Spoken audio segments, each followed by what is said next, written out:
Welcome to Inside the Wires, hands down, the best podcast in all of racket sports. Listener discretion may be advised for a younger audience.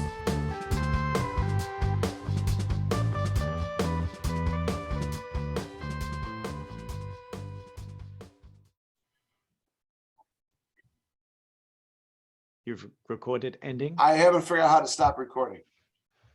I know there's a way. Come on, you were on it. Ah, we lost Sam. That's it. My favorite thing we've ever. Yes, we are. Welcome back to Inside the Wires. I am Ben. That is Noah, and I apologize that we haven't had a show in a while. That's my fault. I have terrible computer knowledge and I haven't been able to get into my computer for about a month. That I do all the editing and everything on that. So my computer works. So I just finished editing the Marek Chavinsky episode. That will be out. We are back and we have an episode with Sam Byram. I missed Sam the last time he was on, but we planned on talking for like half an hour, and I think we're like an hour and a half deep into talking to Sam. So it's the fun of these podcasts, right? No, it's like, absolutely. We're like, hey, we'll have a quick chat with you, and an hour and 20 minutes later, we're like, okay, all right, we got to be done. Yeah. You know what it reminds me of? I don't know if you watch, as you know, I can't really watch shows because I fall asleep. But what I can watch for some reason is YouTube videos, usually because they're shorter. But have you seen these things with Bill Maher? It's called Club Random. It's a podcast he does, which I also, other than ours, I don't listen to any podcasts, but so it's a video of him doing the podcast, much like we're doing here. And he has guests on where he just kind of sits down and talks. There's like no agenda, and just, it's the same kind of deal. He wants to talk for a short period of time. It's just a good conversation. It keeps going. So I'll look it up. Yeah, fortunately, that's what we get to do, get to talk with some fun people from paddle and have fun conversations. So Sam was no exception today. No, it was no exception, but we've been away for like a month. I played a tournament with Jay Waldenberg. I know we always like to mention Jay. I played an entire day of paddle with the fucking legend, Jay Waldenberg, who we are going to get on the show and has been listening to all the episodes now. Because he tells me about, Jay's like the ghost. These people that are out of Chicago that don't know who Jay is, they're, who is Jay? You might have to post a picture of Jay just so I can put him like. We did. I posted a picture of me and him. Yeah. And then I got a quick thing about Jay. He's one of the most interesting people I've ever met. He drives some people nuts, but I love Jay. I think he's awesome. He's interesting. When we would warm up for a match, so we played the Cabin Fever. Jay comes out with like a fucking suitcase of just shit on the side of the court. And every time like the warm up's done, he'll like run off the court. When someone's about to go like up or down or, whatever, M or W, whatever it is. They'll spin. And as they're spinning, Jay leaves the court. So I'll call up and they'll say up. First match, I was like, okay, we'll receive. Oh, that was the wrong answer. Like, Jay came back like 5 minutes later. I was like, oh, Jay, we ended up down this end and we're received. Oh, dude. So they would spin the racket. Jay would leave the court. And I go, I can't give you an answer right now. We got to wait until Jay comes back because it doesn't matter what I choose. It's wrong. Yeah. It's wrong. So, that's my latest Jay one. And it's just one of the things I love about Jay. He's awesome. He's like, all right, well, the sun, and like this guy, he only wins serve at like 17% of the time. And he's awesome. So that was my Waldy experience. And you almost won. People coming to Chicago will get to meet him for nationals, I'm sure. They should. Yeah. And then you almost won a tournament in Lagunitas with Mr. Burris. Well, Sven Burris almost won the tournament. I happen to be on the court as well. I would serve in the fourth game. But let's be honest. If I'm playing you and Sven's not seeing a fucking ball. So you probably got you don't think they're picking on him? You probably got to hit a lot of balls that weekend, I'm guessing. So you must have been playing well. Well enough, I guess. I probably would have seen a lot of balls, but fortunately Sven's got a lot of range. So as long as I covered my alley, Sven had most of the rest of it. But I think it depended on how tight the match was. When it was an easier match, it was I had free reign. As match tightened up, so did my area of court coverage. But it was listen, it's always listen, anybody who gets a chance to play with a national champion in a tournament, I would highly recommend doing it because it's a lot of fun, as well as anytime you get a chance to play in Lagunitas. It's everyone's heard me talk about that.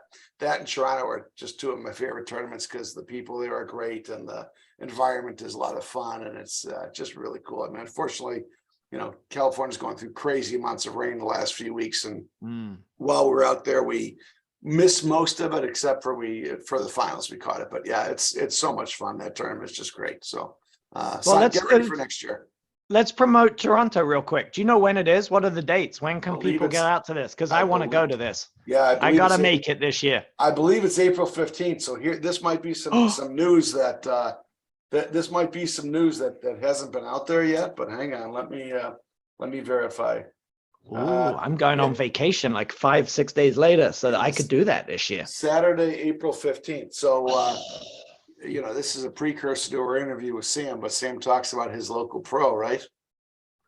That's who my partner is for the Toronto already. I already got him locked in. You got Bernie? That's my man. Man. That's my man. So Bernie's already on board, right? So this is in the public domain now. He's already committed to me, but now it's out there for him. So yeah, that's congratulations. I like Bernie. He's a good dude. He's so good. You guys have a good time. Everybody in Toronto is going to have a lot of fun. It's such a good tournament. So all right. Well, we'll get a crew, and we talk about team nationals. So we'll try and get a bunch of people to play that when we talk with Sam now. So yeah, that's fun too. So yeah, good stuff. So hey, let's get on with Sam's interview. I'm free. Oh, cool. Absolutely. All right. Might have to go get a beer. Well, might as well go now. We just started. All right, done. You guys, you do the intro. Get going. I'll join you. All right. Well, can we do an intro without? I don't know if we can do an intro without you. All right, we're already recording, so people watching now, this is the behind-the-scenes look at what happens at Inside the Wires after we haven't recorded for about 4 weeks. Ben goes to get a beer. Sam and I are hanging out. Just ready to talk and talk all about Baltimore and paddle. Hey, what's your drink of choice for a little boost? I don't know how you can see this. I'm doing the Celsius now. I'm a big fan of Celsius. My daughter is a huge Celsius fan. I have 2 cups of coffee in the morning, and basically that keeps me going. Fires you up. Yeah, Celsius says 200 milligrams of caffeine, and so I don't know. I'm sure it's probably psychological, but I'm a big fan. If I have caffeine after 2 o'clock in the afternoon, I can't fall asleep. Done. Yeah. I wish I could say that was my problem. I don't know what it is, but I get. I'll tell you what. This is my favorite drink right now. You guys had this? No. Oh, dude, it's so good. That looks. Good. It's so good. It's seltzer, but it's tequila based. That sounds like it could be interesting. There you go. Good. All right, we ready? We didn't really start recording anything intelligent here, but we Let's are do recording already. All right, sounds good. You want me to roll in? Lead the way, my friend. You got it. All right, welcome back to Inside the Wires. We've missed talking to you for a while, but we're back now that Ben has a functioning keyboard, so we're all set. Yeah, we should have put out the APB. If anybody knows how to fix an Apple keyboard, reach out to us, right? But today we're happy to have on Sam Byram. Sam wears a lot of hats, including the baseball hat he's wearing tonight, but a lot of hats. Does some stuff for the APT national level with Team Nationals and PTI Nationals. Is heavily involved in Baltimore Paddle, and just an overall good guy. So, and he also, I guess he's involved in this other crazy game called pickleball, which I don't understand, but maybe we'll talk about that if we have time. So here's Sam. Welcome. Thank you, guys. It's good to be back with you, and nice to have Ben this round. Last year he bailed on us. I know. It's nice to have Ben. Well, his microphone wasn't working then. That's why he couldn't be on. So There's Sam, many issues. yeah, right. So Sam, talk a little bit about your background, how you got into paddle. What you were a rackets guy before, but talk a little bit about how you got started with paddle. Yeah, I was a tennis player, squash player as a kid. I actually went to Denison University and had a paddle court at Denison. And one of my many regrets from college was never using the paddle court at Denison University. Maybe I could have been somebody, but I know there's a lot of Denison players out there playing. You could have been Girani Barnes. Girani and Hallie Bodman, and there's a ton of them. So Randy Lofgren and Flip Goodspeed. Flip Goodspeed. I was going to say, geez, he's way down the list now. Come on. That's right.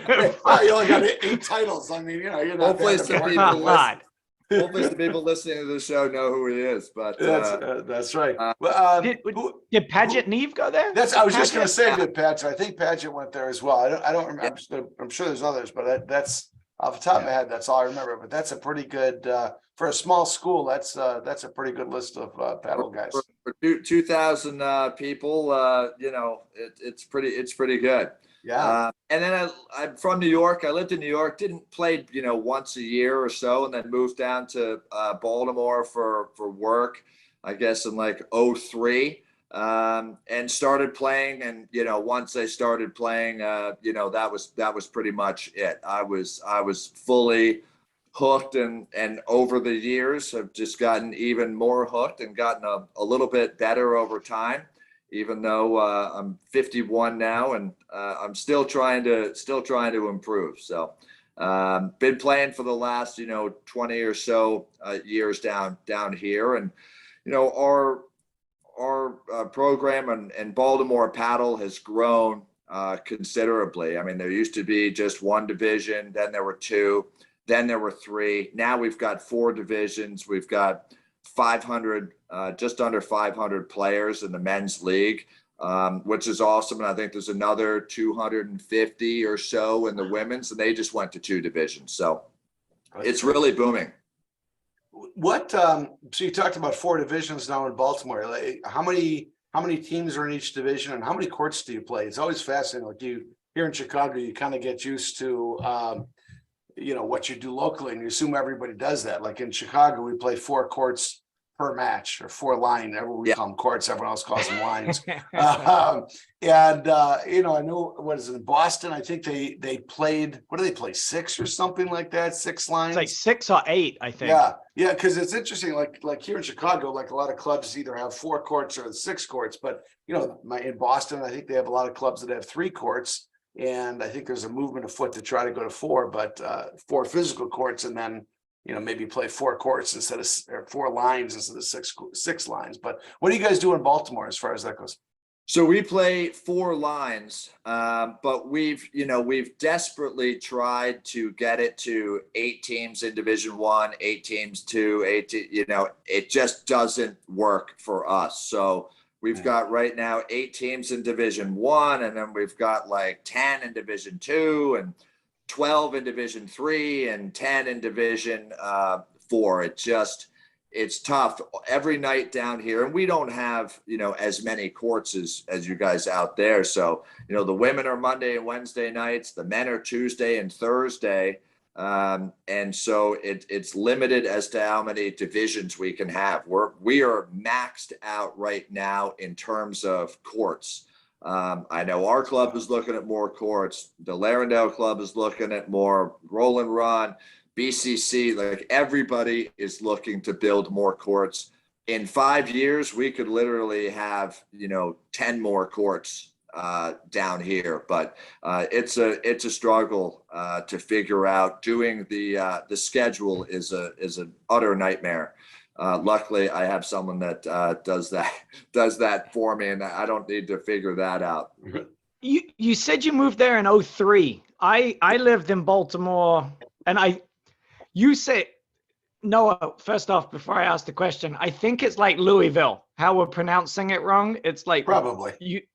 we say Baltimore, but people Yeah. in Baltimore, they pronounce it like it's like a D in there.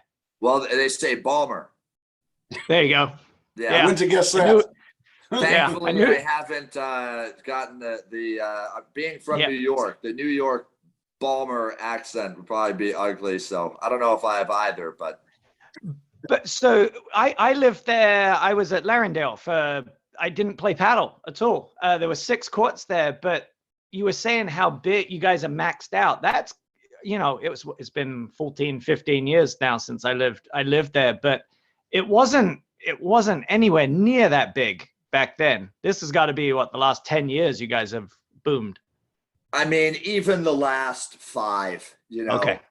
really, really taken off. Certainly, you've got kind of the COVID effect, which was huge, but we were really, really growing. There's a lot of younger members coming into these clubs. I think a lot of the clubs, and I don't know about Larendale, but some of them were, much older memberships, just didn't have a lot of younger people.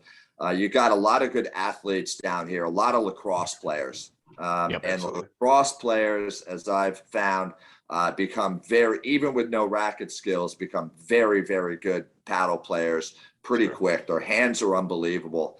And so you've just got a lot of younger people coming in, and, courts is an issue. The court pressure at Larendale, I mean, it's like signing up for a tee time 2 weeks ahead of time. I mean, people are setting their alarms for, Saturday, or else you're not going to get to play. That's so That's crazy. And that's a cool little hut at Baltimore. When you walk up, I didn't play I didn't play paddle then, but they've got like a really nice big deck, and you got good viewing for courts either side. It's a cool little hut they got over there. Yeah, they've got a great hut, and it's a good spot. We, if you go to YouTube and go to Baltimore, just search Baltimore Paddle, you'll find some of our recent live streams. That's been one initiative that we've been trying to do and get going on the board level, is investing. It's pretty simple. We don't have any graphics. We don't have any commentators or scores. We're just showing the paddle, but we just started this year, and it's been great. And I mean, we did it. We got a Mevo, camera and a stand. It was like $500. We were just talking about Justin Campbell up at Beedensbrook. He helped me with that, and for $500, we've been live streaming. The view is great. I mean, it's right behind the court, and it's perfect. So, What kind of viewership are you getting? For the Charm City Classic, which we'll talk about, I think we had a couple of hundred people, That's watch. great. Pretty, Oh, which is yeah. cool. I think the finals is up to like 700 views at this point. And Wow. That's awesome. it's cool. It's growing. And the finals, it was kind of drizzly that Sunday morning, so we didn't get quite the crowd at the final. The Saturday night quarters, as like any tournament, was pretty big. Sure. So we were pleased. You should just lie on your YouTube thing. And like, if the camera's from that high above, you put up, it's like Johan Durant and Stephen Mitchell playing Right. so-and-so in the Charm City. I think you might up the viewer a little bit. That's right. Yeah. We did have Bernard Schumann, so good dude.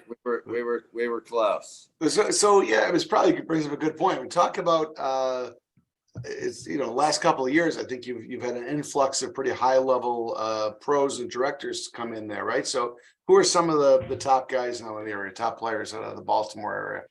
Well, at my club, the Elk Ridge Club, we got very fortunate in bringing down Bernard Schumann from Connecticut, from CCD, working with Macy and Carl, of course, up there, and Right. now Hold on, you're name dropping Country Club of Darien, and so Bernard used to. Carl Levenant is the director there, and so Bernard used to work up there as an assistant with formerly Macy Elliott, now Macy Medeiros, who's now going to be a director too. Sorry, Yeah. go ahead. I just assume everybody knows all this. Well, it stuff. could be. We've got some diehards who listen. You could be right. So. Well, where did Macy go to be a director? Sorry, just off topic quickly. Macy was at Golf Club of Avon in Connecticut, and is now at Rolling rolling, someplace that's rolling. I'm just asking for Terry Babb. Really, just ask it, so he can plan his next paddle trip.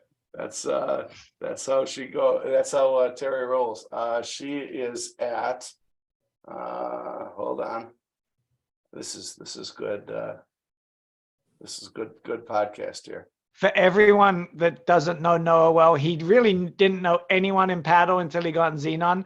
He can tell you who's the director, the head pro, who they're married or engaged to, who they used to possibly date. Like, you put a business side into Noah and he'll know everything about everyone and what club they're at. Took you too much credit, but thank God for contact management system. She's at Rolling Hills in Wilton, Connecticut now. Yeah. Oh, okay. Good for him. So, well, as soon as I talked to Noah about our opening at Elkridge, he said, you should call Bernard Schumann. And that was that. And now we got him. So, thank you to Noah for that. But you have a couple other good high level players down there as well, right?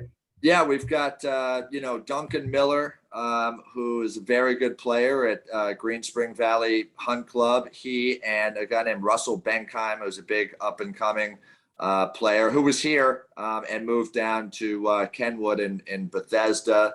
Played D1 tennis and is very good. We've got a new Larendale, as you mentioned, just got a new pro, Nobu Tanaka, from coming up from DC from Columbia. And then there's the pro York, Pennsylvania plays in our league too, because they're closer to us than they are to Philly. And Roberto Bianco is a great guy up there. And he's getting there, putting a lot of time in the paddle as well. So got Jody just came over too, right? Yeah, Jody Sambrook is at Baltimore Country Club. So, that's been a change too. Like we haven't had, really good pros down here, tournament level pros in Baltimore. So that just ups everything. And, they're teaching all the people at the club. So everybody's just getting better, which is awesome. Absolutely. So this is kind of fascinating to me, and we talked about this a little bit before we started recording, but maybe a lot of people are like, maybe I do, they think Baltimore and DC are kind of a homogenous area, right? Like in Chicago, it's nothing to drive. I mean, well, it's not nothing, but sometimes you have to drive an hour from, depending on if you're way up north like I am, go way down south, or if you have to go into the city, it might be 2 hours to get in the city no matter where you're going.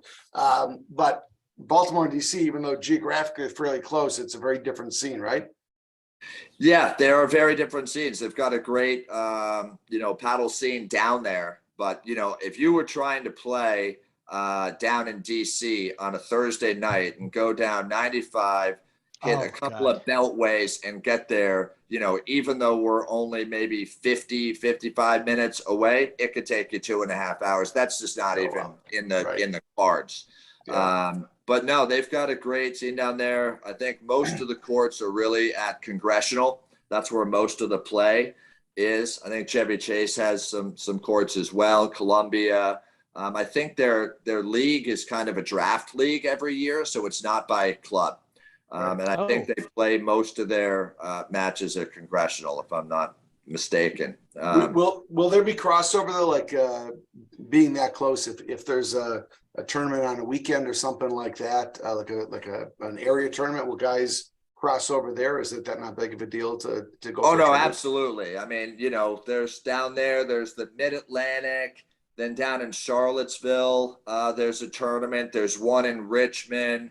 Baltimore's kind of in between. So between kind of, Philly, Baltimore, and DC, a lot of the tournaments around get very good players from those, different areas. Sorry, go ahead. No, we just had the Maryland States here. So here in Baltimore, and you certainly got guys coming down from Philly. And you have guys coming up from DC, and then you have the local, Baltimore crowd. Generally, for some reason, I don't know, Jersey doesn't really come down too much.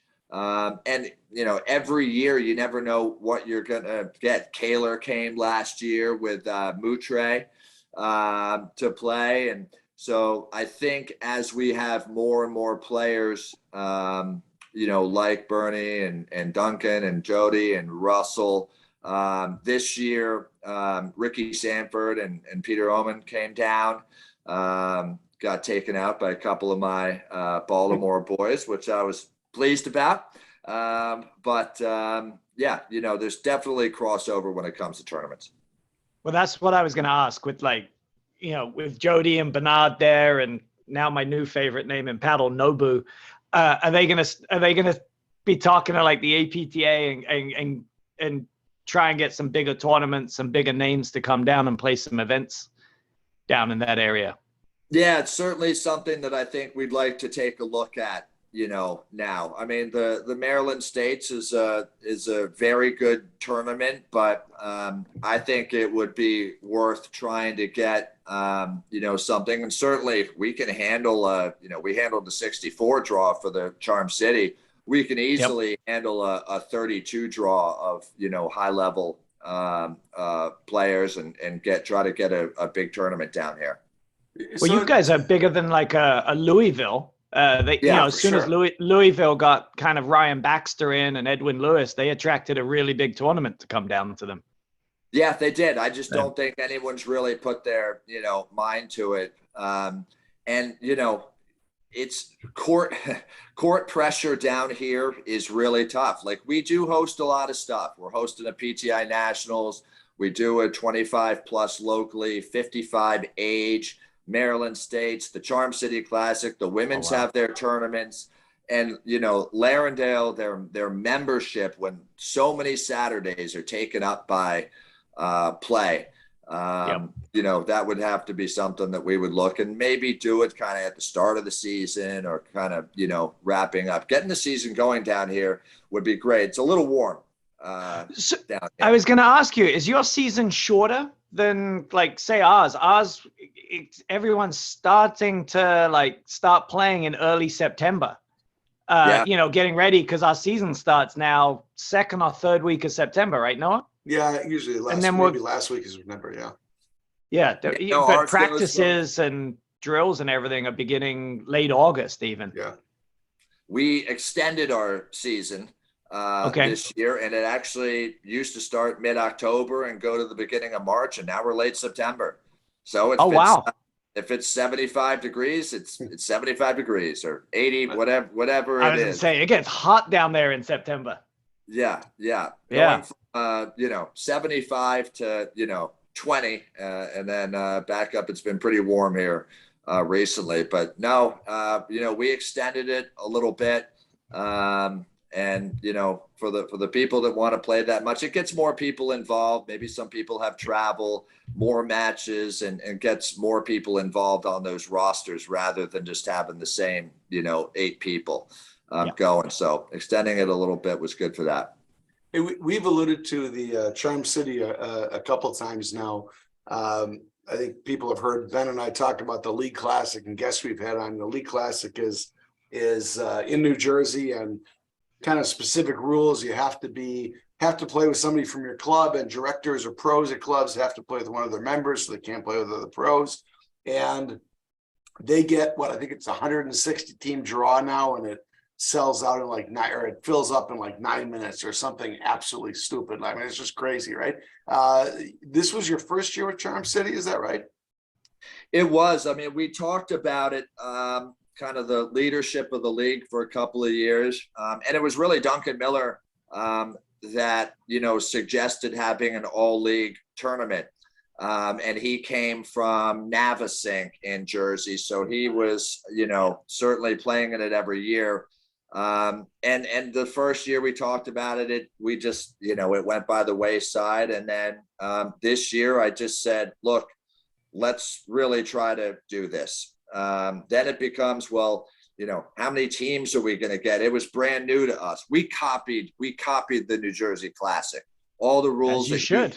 Sure, why not? Yeah. Basically, with one difference, we had the finals and the semis on Sunday morning rather than Monday night because we can't get the courts. But so we said, look, do we have 32? Do we have 48? Do we have 64 teams?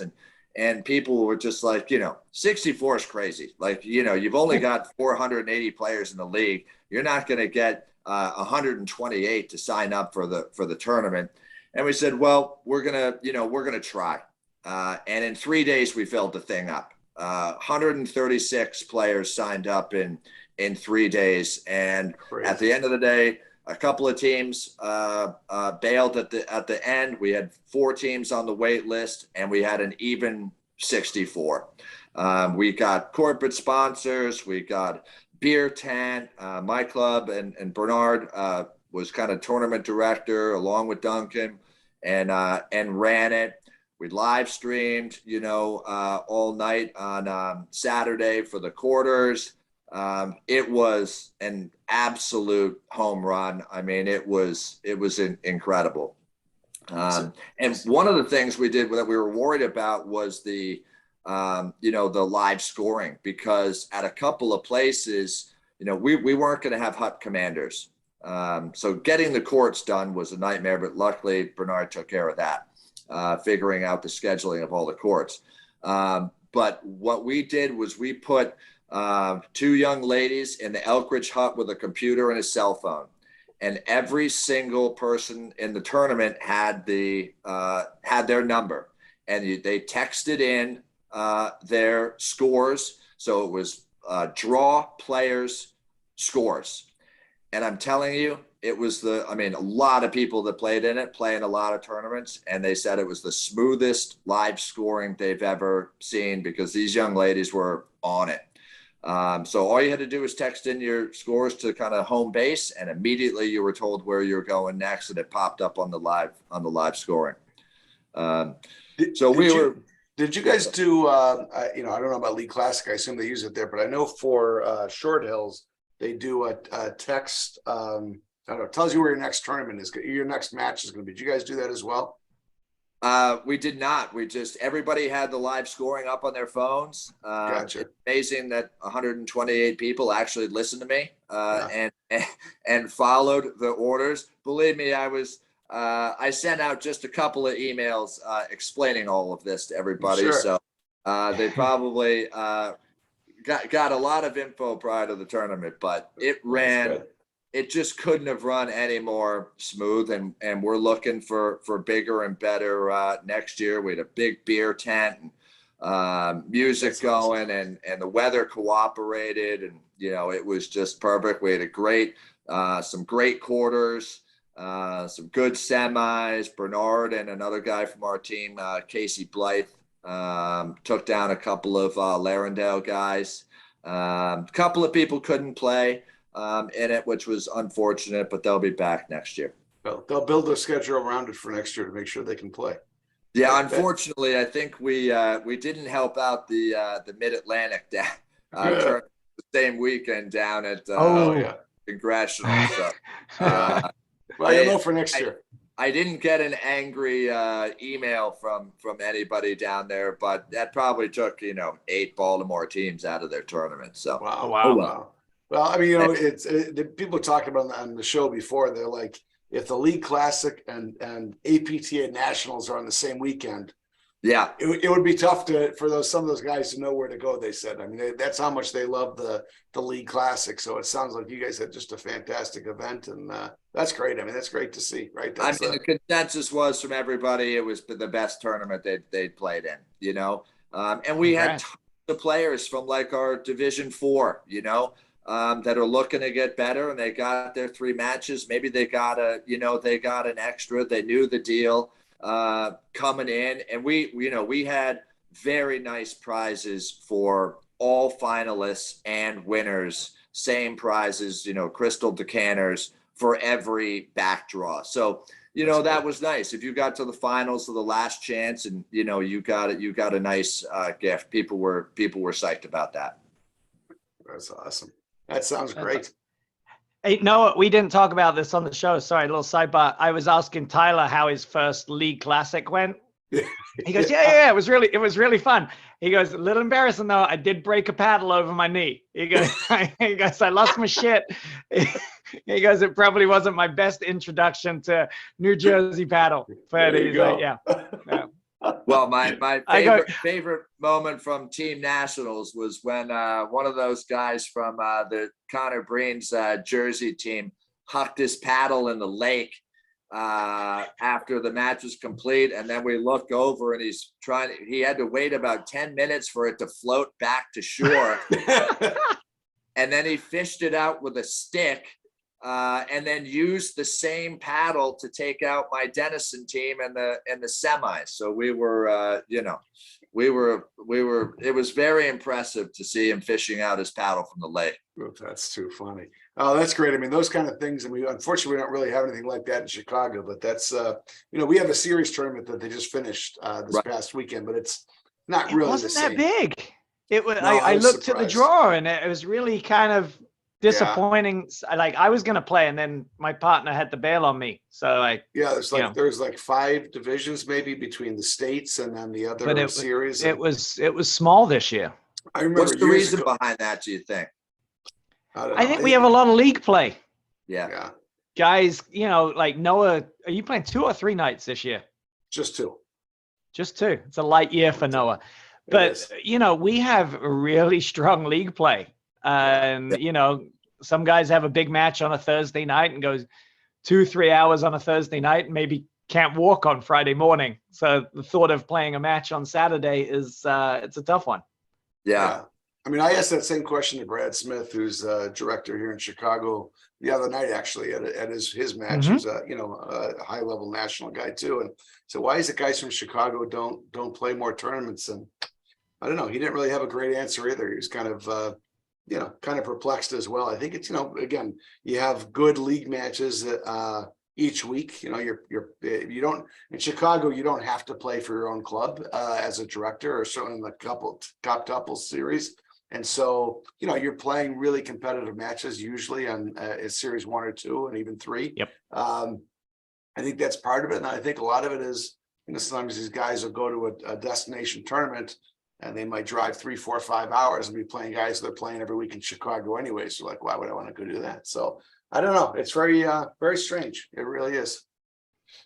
But it would be nice if we could get more Chicago guys playing some of these bigger events as well, the bigger tournaments. I think we have a good group of guys that do pickup games too. Yeah. There's an email chain of 25 to 40 guys that often goes out like, hey, who wants to play? And you can have a pickup game on a Monday afternoon with Brad Smith, Scott Mansinger, and Marek Chavinsky. Sure. So you have a pickup game on a Monday with those guys, and then a match on a Tuesday, Wednesday, or Thursday. And by the time the weekend comes, you're like, not feeling it. Yeah, I mean, I feel like back, several years ago, you certainly saw more of the Chicago guys at the bigger tournaments, and it seems to have eased off, a little bit. And I'm sure they're just getting such a big scene out there, and so many players. They're getting big games every single week. It's probably easier not to fly to Boston or Philadelphia or New Jersey. I do think there will be a shift again in the next few years, because there's now starting to be I think a few years back it was kind of my age group, right? Like I'm 43 and you've got Brad Smith, Girani, Marek, I'm missing Peter Burka. There's 100 guys. We've all got a little bit older, and maybe don't want to travel too much these days. But there's a new group of guys. You've got Mitch Granger, Lambropoulos, I've just forgotten his first name. Ong. Oh, Andrew Ong. Andrew, nicest guy. What a great trade. Just won states, Illinois states this week. He moved here and he just won Illinois states. And, but all these younger guys, I think they're going to start traveling a whole bunch more. I do think in the next couple of years, maybe you'll see more Chicago guys again traveling. Yeah. Ong and Weiss, I don't know that. And but I mean, those guys playing a lot, and I was impressed. I don't know how old Weesey is, but boy, he throws up some towering lobs and holds his own out there. He's certainly not younger than the guys he's playing against. No. And Tom's a boy, good guy. he was holding his own at I guess it was at Philly Cricket when I was watching him play. Oh yeah, he played tennis in Indiana, I believe. Yeah. No, he's good player, great guy too. I got to tell you guys a very quick story. I had never met Andrew Ong, never met him. And I have talked openly on the show that I would love to cut his man bun off. And he was playing a semi-final match at the Cabin Fever. And it was a grind. It was him and Mitch were playing Harry Sullivan and Brian Panic, I think. I think it was Sullivan Panic. It's 3 hours. Ong and Mitch should win that match. And they lost. They lost in 3 hours. You know, Harry Sullivan played the greatest paddle I've ever seen him play. It was fantastic. But I was walking onto the court to play one of my matches as Andrew was walking off. And I was talking to Mitch, and Andrew's, you know, he's like, "Hey, how you doing? Nice to meet you. Do you want to cut the man bun off?" And I go, "Hey, yes, I do. And it's only because, you know, I haven't got much hair these days. I'm jealous." And he's like, "Hey, if you can get close to me, go for it." Nice. Nicest guy. I'd never met him. Great and guy. He was just a great human being, a fantastic paddle player, but what a good dude. He's a good addition to Chicago paddle.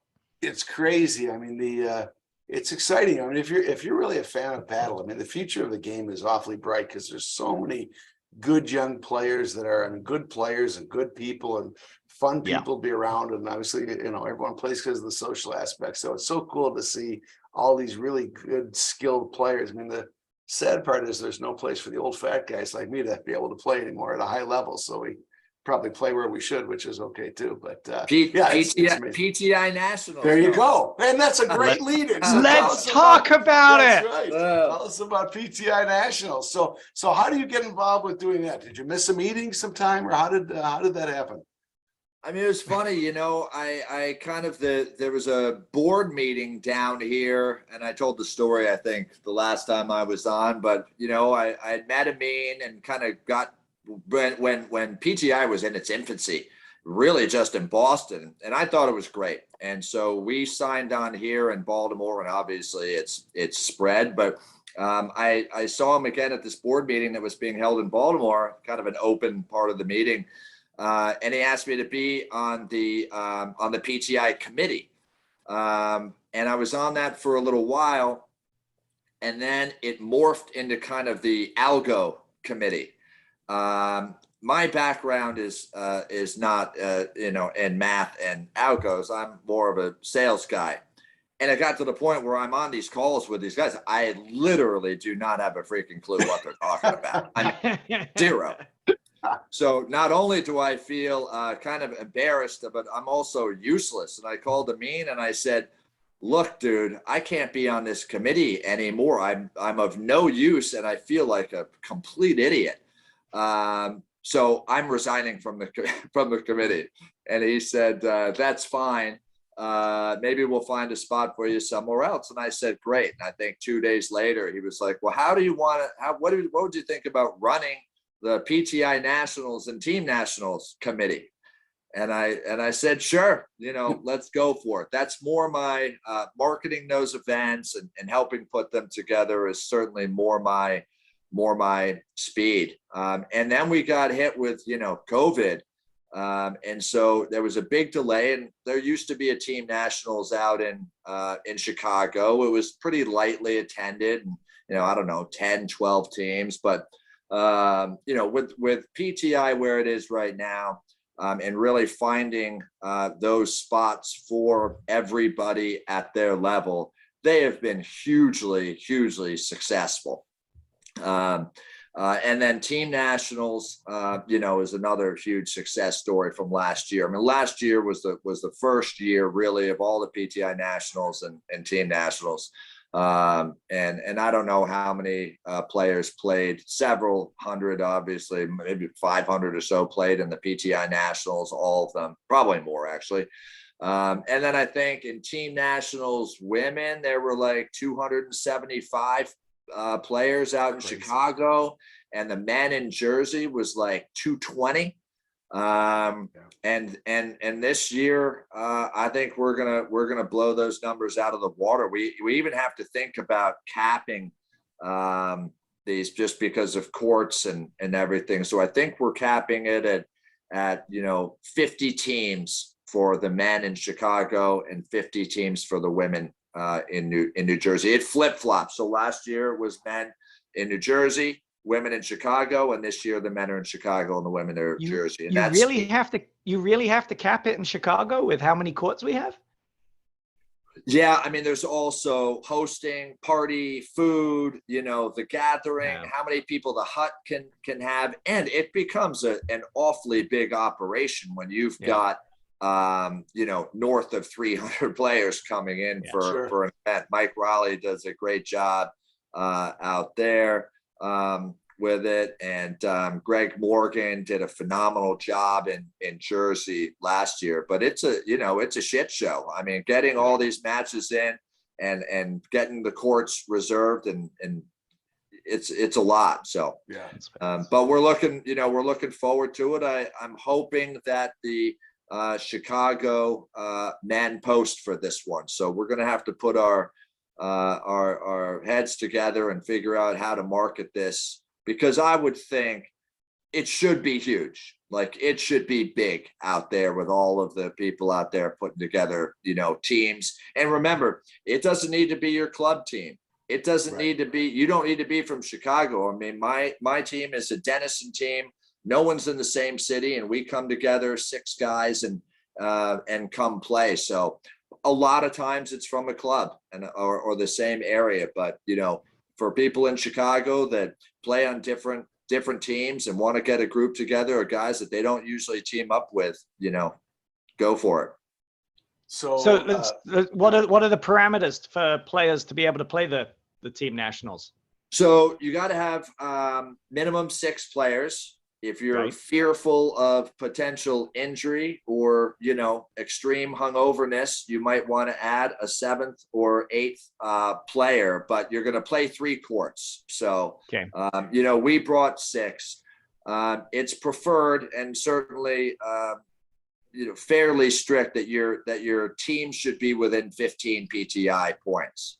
Top to bottom, the range. Top to bottom. So if you've got, you want to be, from 10 to, 25 or 25 to 40 or, 55 to 70. This is not just for those top level players. We really want teams that have average PTI of 60, 70, 50, 40. And we do want teams with an average PTI of 5.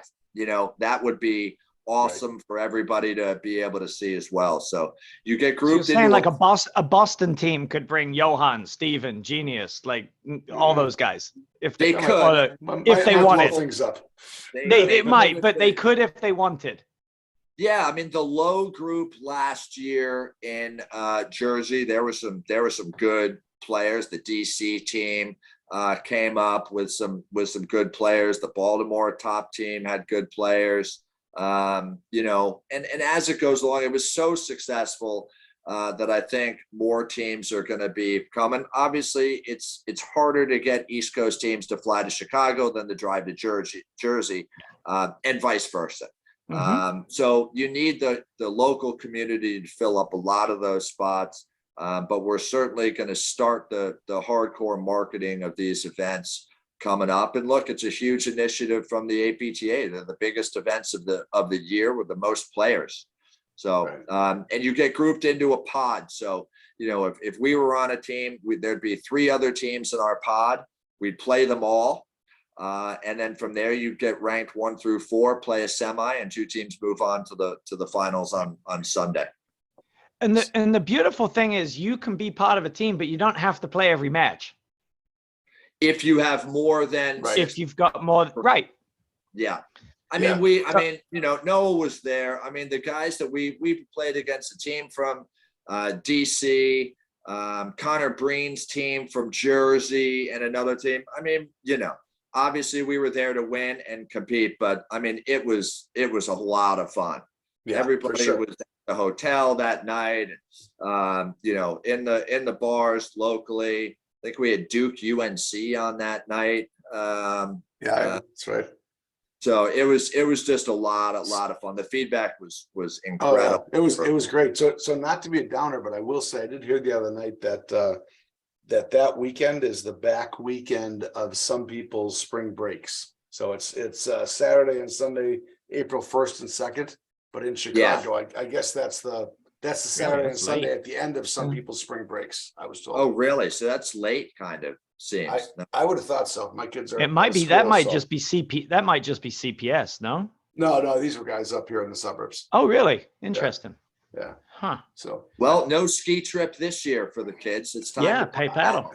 Who wants to go from weekend to weekend? I mean, leave Saturday morning, come back like Thursday, have a day off, and then you play paddle for the following We weekend. got to get our priorities straight. I mean, kids are important. Team Nationals is very important. I think so, right?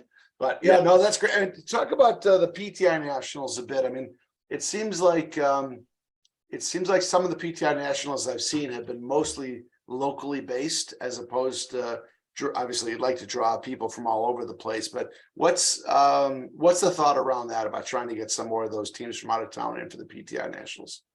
Yeah, look, I mean, last year was the first real big year of PTI Nationals kind of coming out of COVID. So, you have a one in the 50 men's 50 plus is in Baltimore. Certainly it's going to be a majority, Baltimore team. So this is where we are at this stage.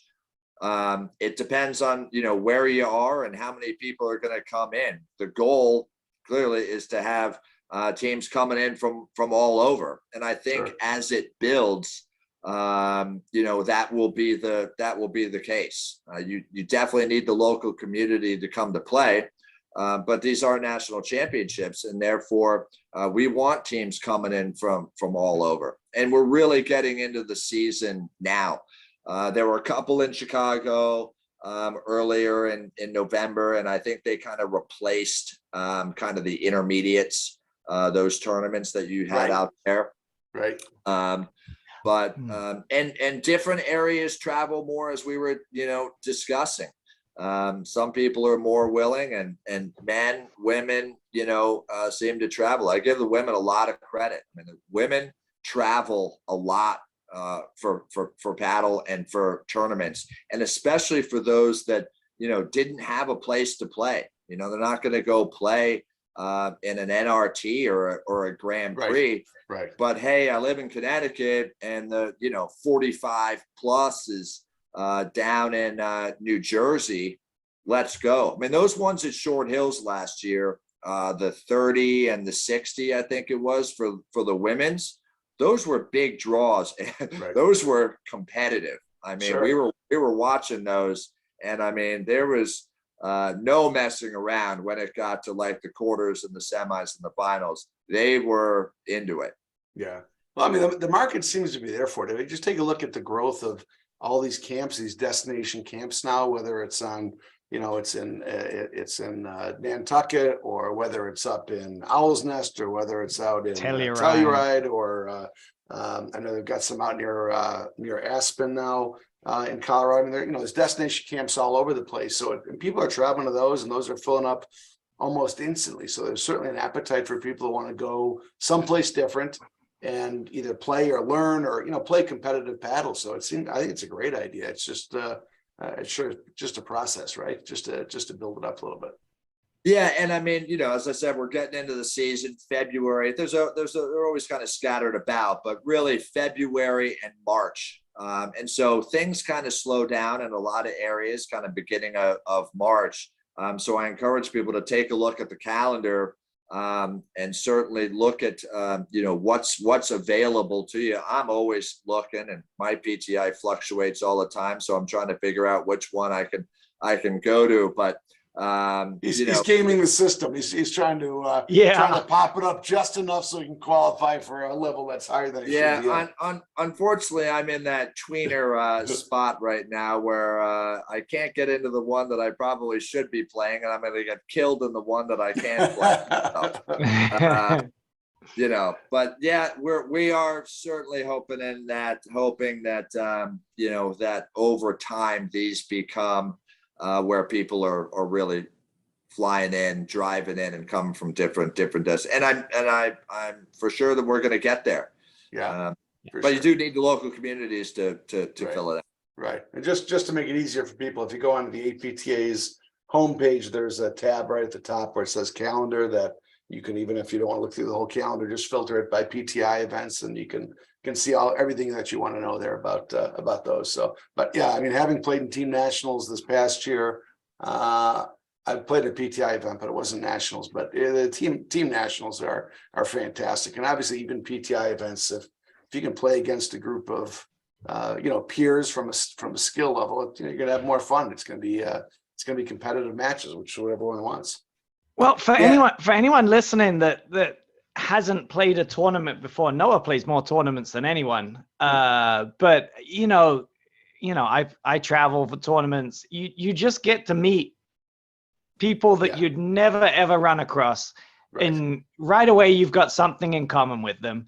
Sure. And you get the odd person that you try and stay away from, but for the most part, everyone's really cool. And I think the PTI is great for guys who are in there, that 40 and plus, that are like, why would I play a tournament? I get destroyed.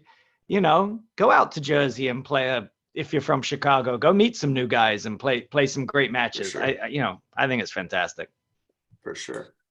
Yeah, we try to spread them around, right? So you've got, right now I'm just looking with the men's 45 plus is March 25th in Boston. The 20 plus men's is in Philly. The 50 plus is in Maryland. As I said, we did have some in Chicago. And the women's events are scattered around. We've got the 35 plus in Connecticut. The 65 plus is in New Jersey. Women's 65 plus on March 2nd. March 3rd is the 40 plus women's in Boston, in Brookline. So we do try to spread them around and get people to be able to get there. All right, so I got one for you, Sam. So for the areas that aren't using PTI currently, what does one do if they're not using PTI and they want to play in a tournament? Good question. So you would get kind of evaluated by a pro at the club, and then register for the APTA, and certainly that I think that was an issue last year at women's team nationals in Chicago, because at the time I don't think they were on the PTI, but they're back.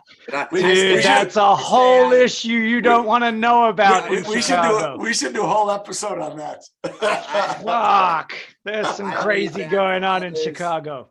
And then you got Jersey that's kind of on it, kind of off it, but they still have PTIs. But yeah, they would need to get rated, and then maybe play a casual match if they join the APTA, and then can join the league and play a casual match with some people that are rated. That would help as well. So we'll always try to be helpful. Yeah, they're not precluded. If somebody plays in an area or whatever that doesn't have a PTI, they can certainly still get involved with tournaments.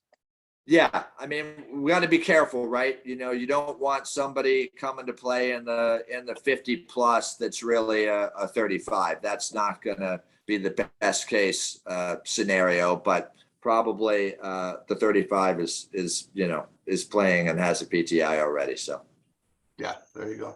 Well, good stuff. All right, we know it's getting late here, and since we don't want to talk about pickleball yet, should we finish off with rapid fire, Ben? What? Sam, your background, you said, is advertising, marketing? Sales, financial sales. Okay, I won't get into it then, because I was just gonna. I thought for some reason you're advertising. I wanted to know what the hell is pickleball? It's a stupid sport for the most part, and it is blown up. Paddle's way better than pickleball, but it's blown up. Like you've got Jamie Foxx has got a pickleball company now. LeBron's buying teams. What the fuck? Their advertising, how they have marketed that sport is unbelievable. It's incredible. I mean, look, Yeah. I really like pickleball. No, it's fun. I do enjoy playing it.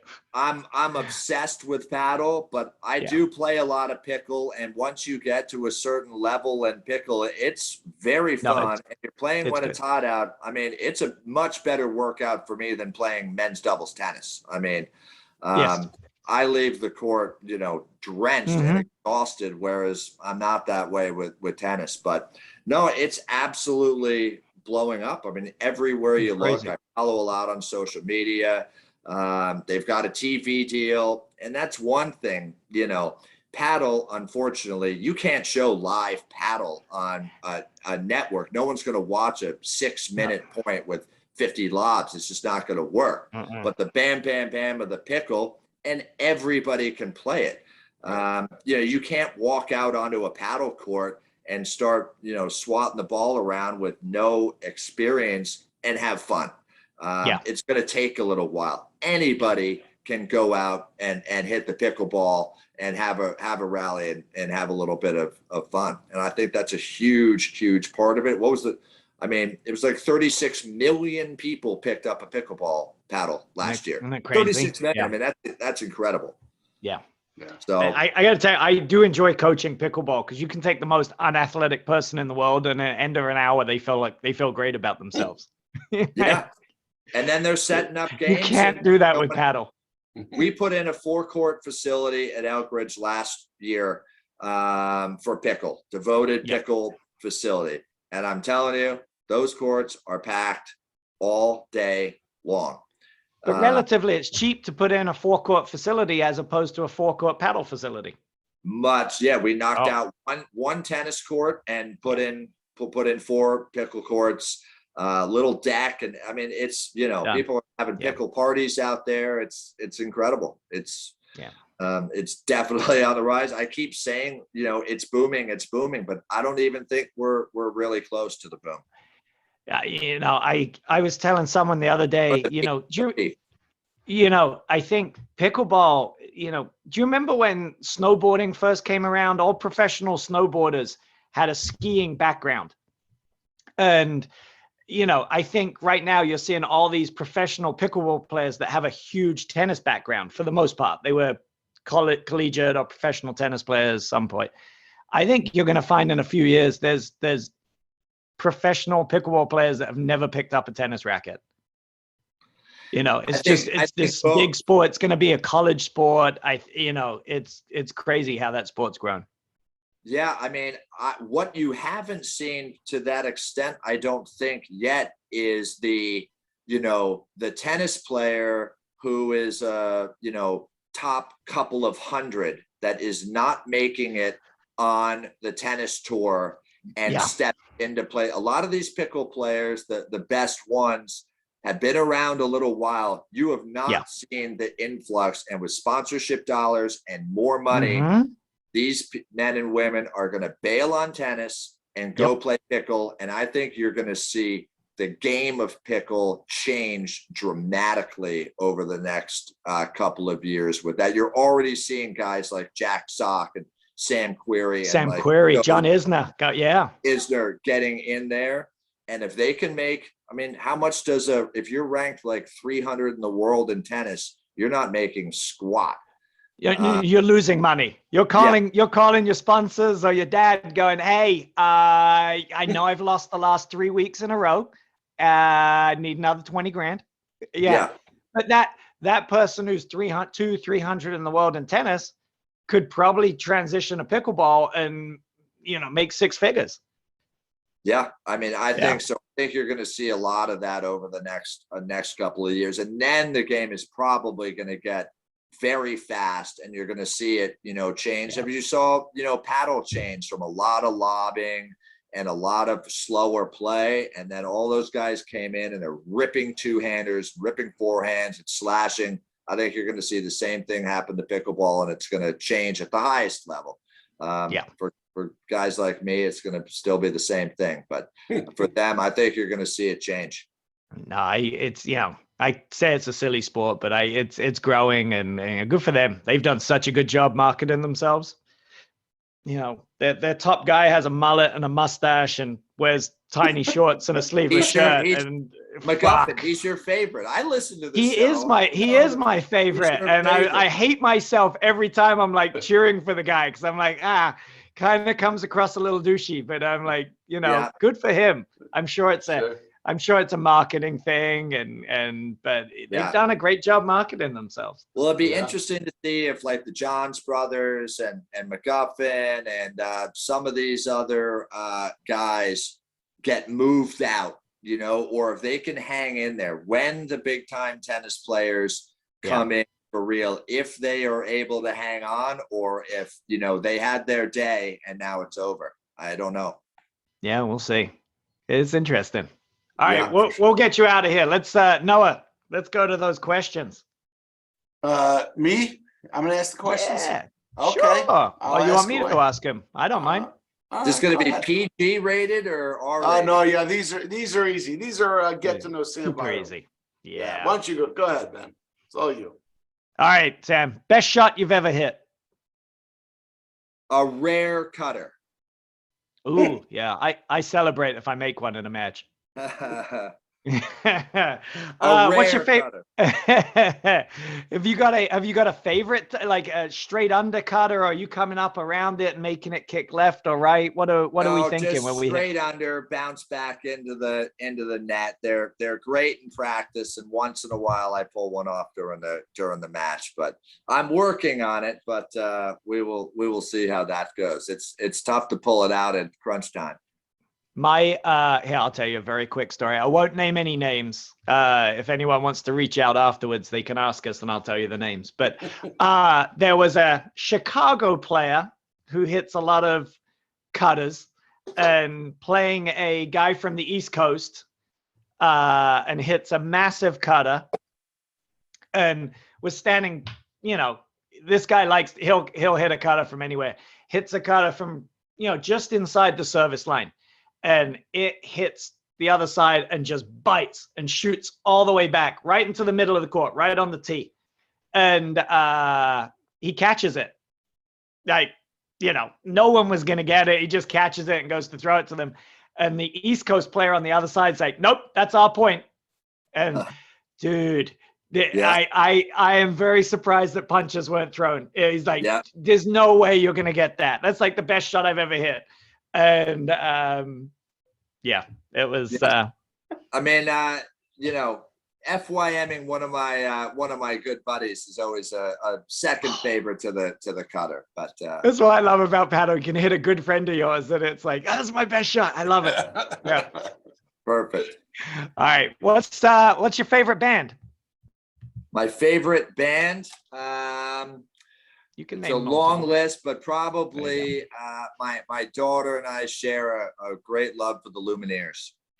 So we're big Lumineers fans. But if I had a genre, it would be mostly reggae is what I'm. Nice. Now Noah just lit up.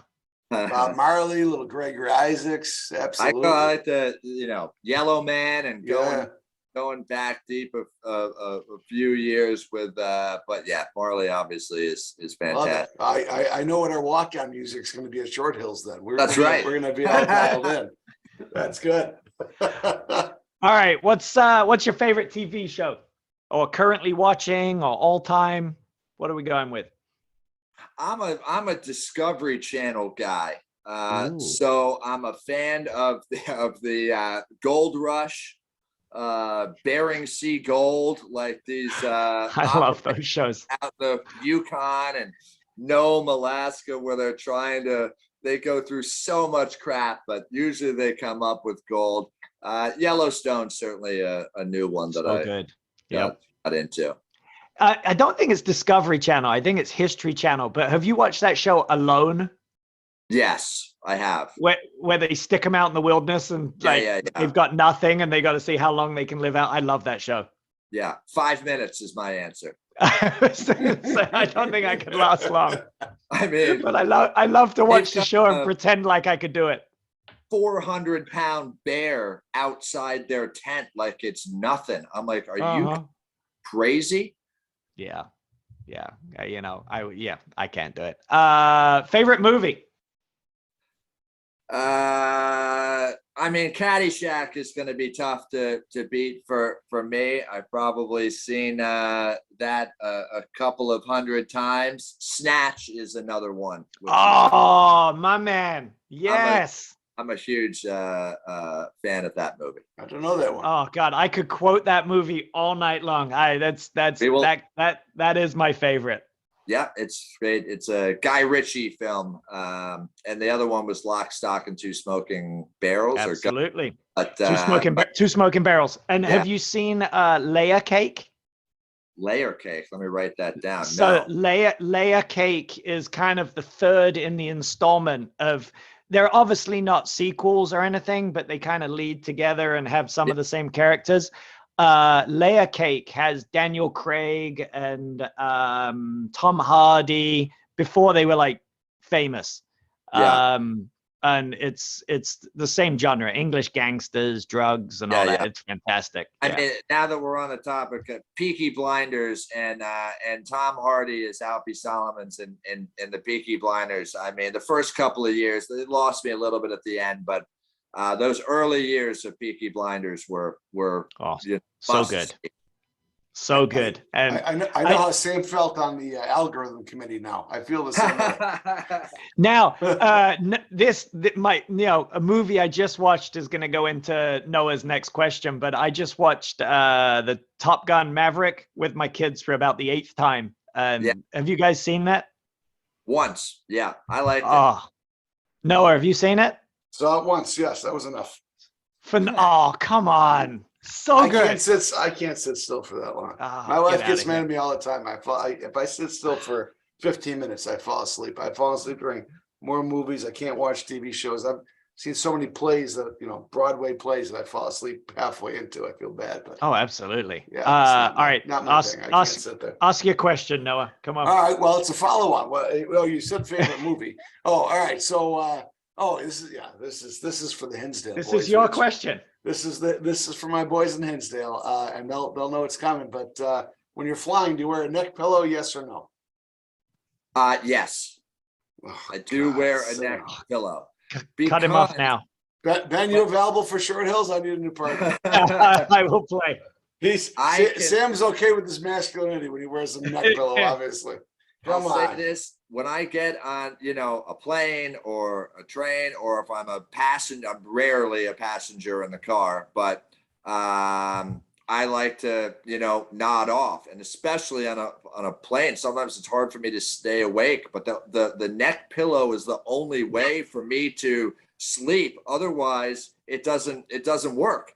So I'm a proud neck pillow wearing man. They have narcotics for that, Sam. Have you seen the A-Team? They used to do that to Mr. T all the time. Drug him up, he'd wake up refreshed, and you don't need a neck pillow. Say no to neck pillows. Have you seen that kind of newer neck pillow? It's like this thing you put over, for those that are watching the YouTube, they can see it, but listening, I'm going to describe it terribly. It's like this thing you put over your head, and it's got a couple of holes, and you can and a face, it protrudes out. So yeah, you can put I'm not wearing that thing. Let's not. Yeah, because that would make you look stupid if you did that. Have you seen it? You can go face down, and I always wanted to see someone wearing that, and I was like, no, who's bought that? It looks genius, but I could never do it. Anyways, all right. Best hut? Best hut. Best hut? What is your what's your favorite hut in the country? Well, I got to tell you that and you are not going to be good with this answer. I've never been to a hut in Chicago. So let's start there. You will. Yet. So I'm assuming that I will be finding my favorite hut soon. So I'm going to say my favorite hut is our little hut at our club where we have a lot of good times. But All right. So but you know who has a great operation is Myopia up in Boston. They've got their hut looks over on the paddle courts. They've got squash courts on the other side so you can peek in. It's an unbelievable club. Scott Slobin's up there, kind of North Shore of Boston, so they don't participate in the in the league. They've got their own league up there with Kate Ann and some of those other ones. But that place is awesome, and they've got a pretty cool viewing situation. But I know that when I get to Exmoor and some of these other places out there, that I will be blown away, and I will bow to the Chicago Paddle Hut. But not bad. No, well, the best hut, Sam, is when you get to Chicago and you go about an hour and a half north and you go to the Cedar Club. That's the best hut. That's in Milwaukee. There's probably some good debates over who has the best hut out in Chicago, I would imagine. For me, it's Knollwood. Knollwood is Knollwood. I'm a big fan of the Knollwood hut. Yeah. It's they did an amazing job as far as viewing and where the bar is, and it's well, you're basically amazing. Got sports bars with paddle huts on the side. Yes. Pretty much. The way it's described. You know, I've spoken to him. I actually got to get Peter Burker to come on the show, because Peter has, like, you asked Peter about huts and he's like, okay, well, this one for the viewing, this one where the bathroom is located, this where you store all your stuff. Peter will go for like 2 hours deep on how to design a paddle hut and which hut has everything. It's we got to get Peter on. Yeah. But one of the things that, I noticed now going to a lot of tournaments and checking them out, and something that does, bother me is when the viewing is not great. I mean, the viewing for me is so huge. I want to be level with the court. I want to be able to, sit or stand behind the court. And so, you see a lot of different spots out there. And so I'm kind of particular about how I like to watch paddle. I'll tell you that, Philly Cricket has a pretty unbelievable operation going down there. They don't have the greatest paddle hut in the world, but I don't know if any club has more, shit going on than Philly Cricket. I mean, there was an actual cricket game going on while we were there. I guess it's only that'll put you to sleep. Yeah, I think only 1 weekend of the year they do it, and they're putting in a couple of padel courts now. I mean, that club is an impressive spot. Nice. Oh, I have to go. All right, wait, good. 3 more for you, real quick. Favorite commentator. Favorite commentator. I'll tell you. I mean, I guess maybe I'm kind of old school. I mean, I love Ennis. He does a great job.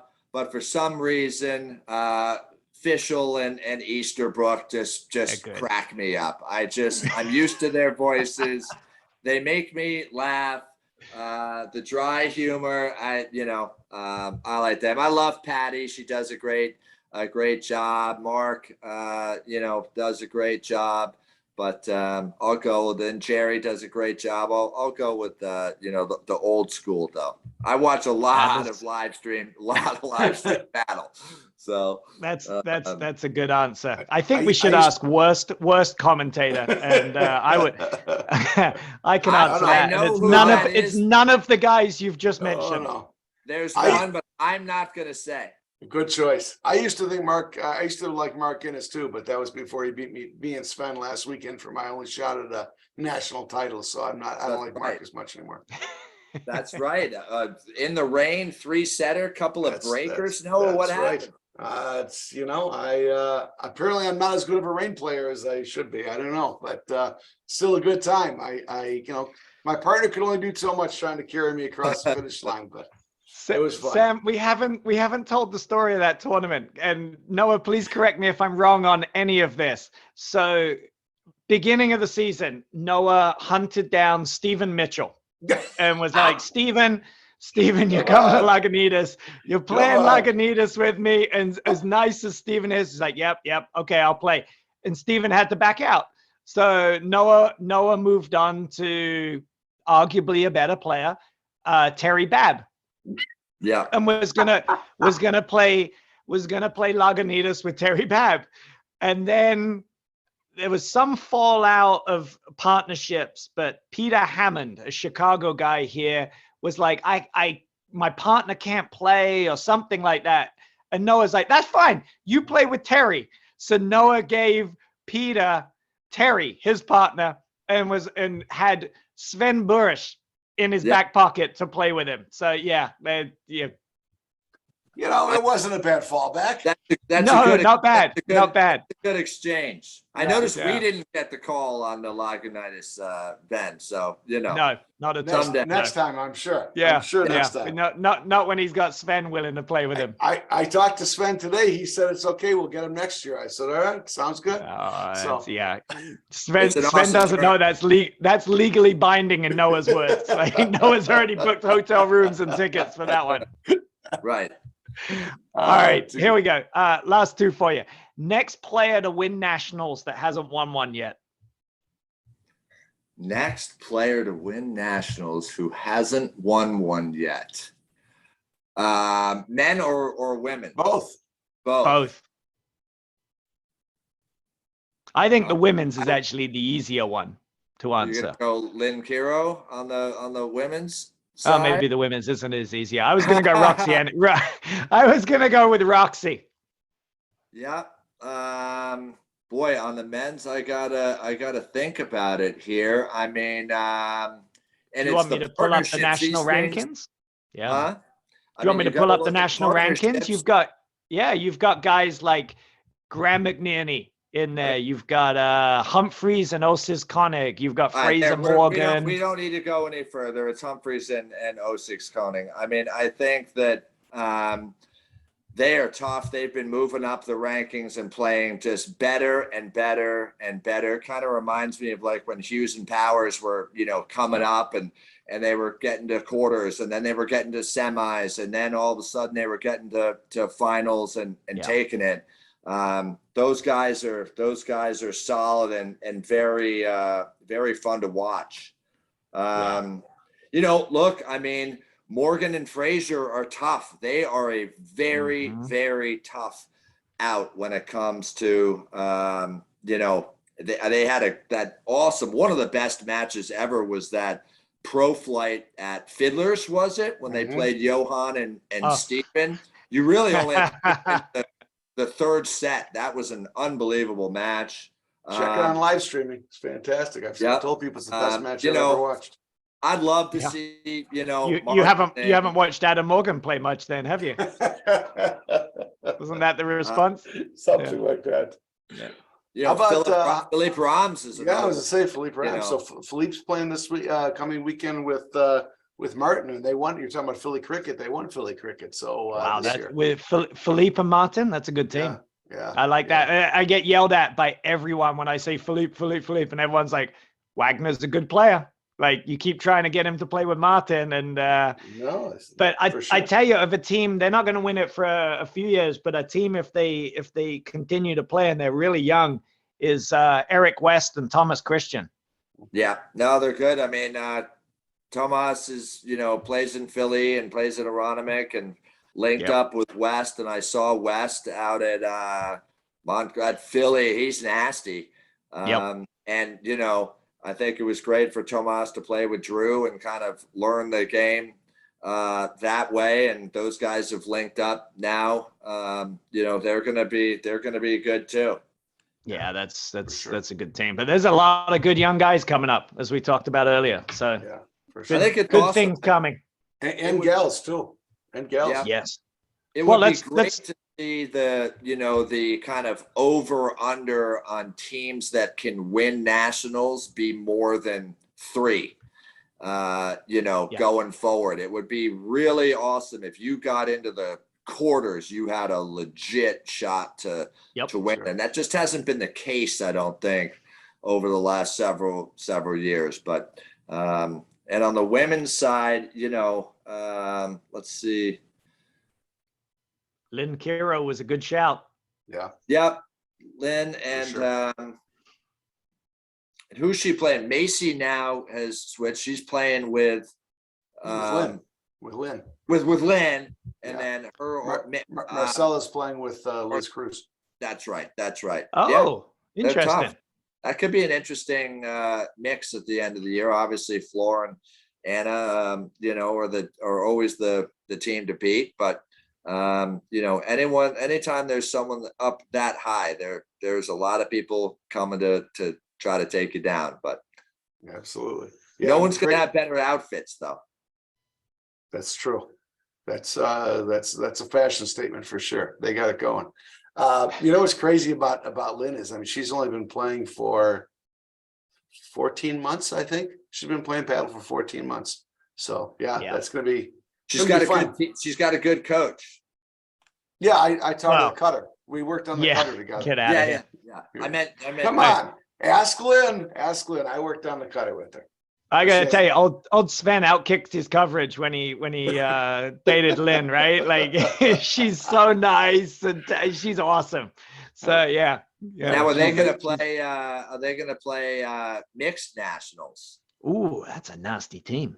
That's a tough team. They can't play the husband wife yet, but they could play. Right. They could play mixed. But getting Martin and Floor and Sven and Lynn out there for the Adam and Allison Morgan too. And Allison. Yeah. That'll be some good stuff this year. We'll see all kinds of great tournaments to look forward to. All right, this is an easy one to finish off. You don't know the answer, but paddle tournament or 72 holes of golf? Oh, paddle tournament. There you go. Yeah. There you go. No-brainer. That's a no-brainer. I'll never finish 72 holes of golf. No, that's because golf should be 12 holes max. That's right. Yeah. The correct answer to the question is that 72 consecutive holes of golf, because otherwise it'll be like 6 days worth, maybe, right?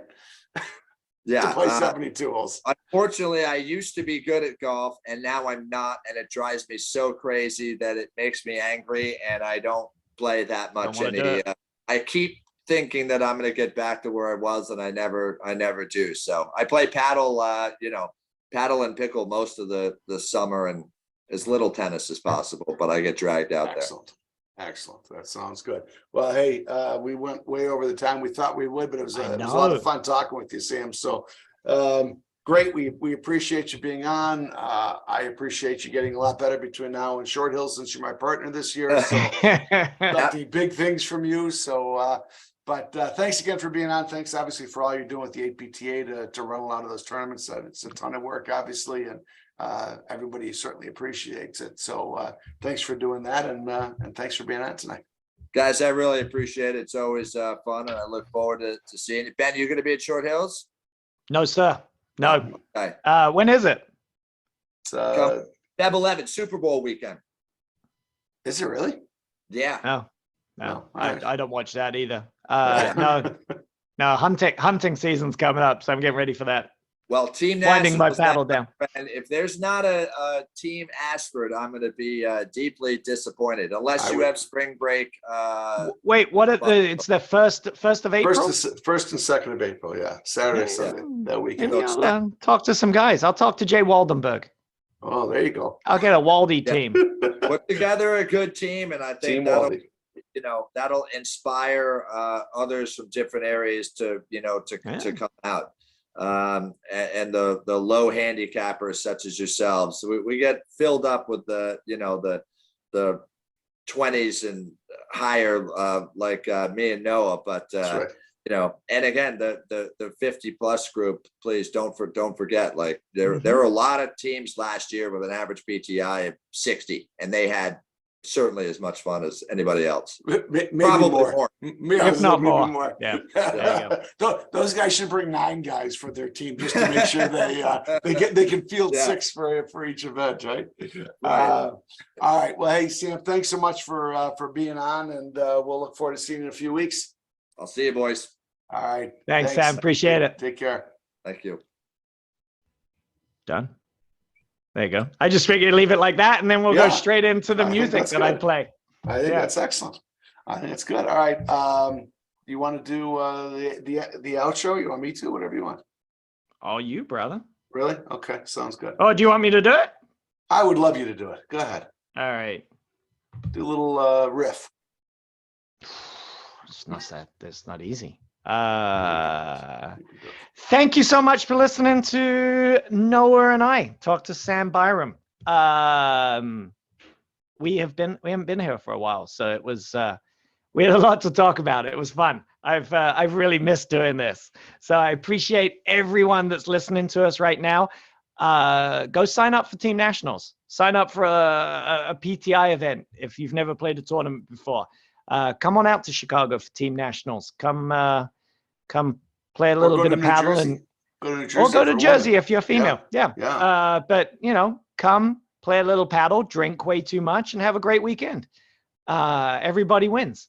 So again, we appreciate you listening to us, and thank you for Sam Byram for joining us. He's a good dude. So thank you for listening, and we are out of here.